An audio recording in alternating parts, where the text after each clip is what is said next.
Good afternoon. Welcome back. It is Sunday, July 30th, 2023. We do have a couple of birthdays and a few events that took place on this day as well. So we're going to start in 1979 at Pocono. Cale Yarborough won that 500-mile race that day, but it was the race that Dale Earnhardt had a pretty rough crash in. Excuse me, broke his collarbone and had some other injuries. He was forced to sit out for 4 races. David Pearson filled in for him for those 4 races and ended up winning the Southern 500 in that car. But Dale was back a few weeks later and ended up finishing top 10 in points and, of course, clinching Rookie of the Year. 1989 at Talladega, Terry Labonte won. This would be his last win for Junior Johnson, but would also mark a nearly 5-year-long losing streak that wouldn't see him in victory lane again until 1994 in the spring race at North Wilkesboro with Hendrick Motorsports. In between that time, he would drive the Jackson Brothers #1. He'd go back to the 94 team with Billy Hagan for a couple of years. Then they would switch to 14 with Kellogg's, and of course he would join Hendrick in 94. But yeah, that was kind of a crazy race too. Rusty Wallace had an early race crash. There was a lot of other, there wasn't like the big one, super speedway crashes, and overall it was kind of I don't want to say a dull race. But again, this was the early era of the restrictor plate races, so everybody was still figuring out their game and getting that lined up. 1995 at Michigan Speedway, we're going to move to the IndyCar Series, and on the 10-year running of this event, or the 10-year prior anniversary, I guess, of course, we talked about the other day in 1985, Emerson Fittipaldi won his first IndyCar race in this event. Well, in 1995, 10 years later, another road racing veteran, Scott Pruitt, gets his first IndyCar win in this race and marks the return to victory lane for the Firestone tire brand. So that was a pretty big event in itself. And in 2011, Brad Keselowski wins a race that I happen to be at, the final nationwide now Xfinity Series race at Indianapolis Raceway Park. I would love to see that series go back because I think they would put more people in the stands there than they do at the big track. Just my opinion. It was it was a good race, but of course I'm sure that's not what the networks wanted. So we're going to go ahead and go to our birthdays. We've only got 2 birthdays today, and sadly neither of these folks are no longer with us. We're going to start with the driver, or in this case a rider, born in 1981 and passed away in 2017.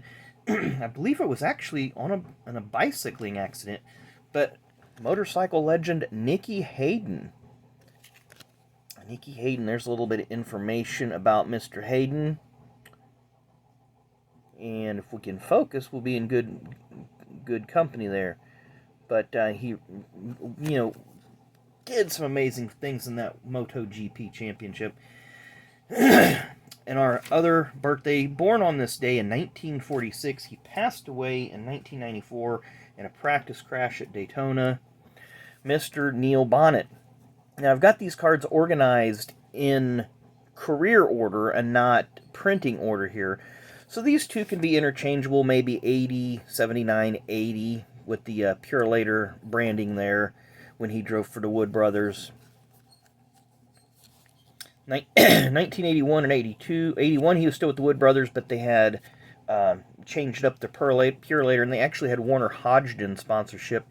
82 and 83, he was with Raymock. Or 82, he was still with the Woods. 83, he went to Raymock. 84, this is his first race with Junior Johnson. You can tell because it's got the gold numbers. First year as well, but he won the Busch Clash in 84. 85, he was still with Junior. This is his first actual points-paying win with Junior in 1985 at North Wilkesboro. Actually, no, it's the second because he won Rockingham that year. You can tell this is 86 at Juniors because of that Valvoline patch on the uniform. 87 and 88, he ran for Raymock again with the Valvoline branding. 89, of course, here's Press Pass rehashing photos. So Panini learned the tricks. He got 04 and 06. Same photo, just cropped, zoomed in, and black and white. 89 and 90, he drove for the Wood Brothers till his basically career-ending injury in 1990 at Darlington. Then he would go on to CBS Sports and TNN as a color commentator, pit reporter. He filled all the roles really, really well. There's another suit and tie picture of Neil.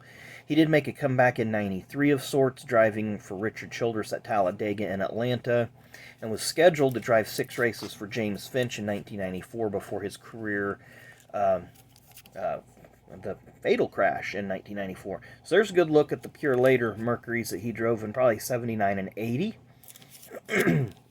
Actually, this is one of my favorite paint schemes. Very clean, but very classic.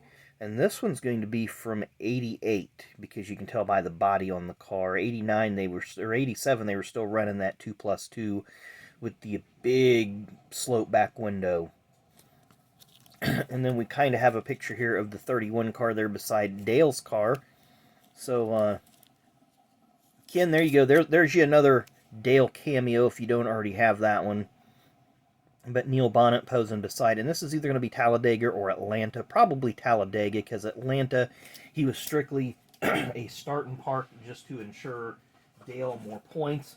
And yeah, the start and park thing for championship contenders can be traced easily back to the early 80s, and maybe even further back with a little more digging. But at any rate, hope you enjoyed the video today. Make sure you come back in the morning. Of course, we're going to have Mailbag Monday. We're going to continue our deep dive into the huge hero card lot that I picked up, and see what other goodies are in that box. So anyway, thanks again for watching. Enjoy the rest of your Sunday, and we will see you tomorrow.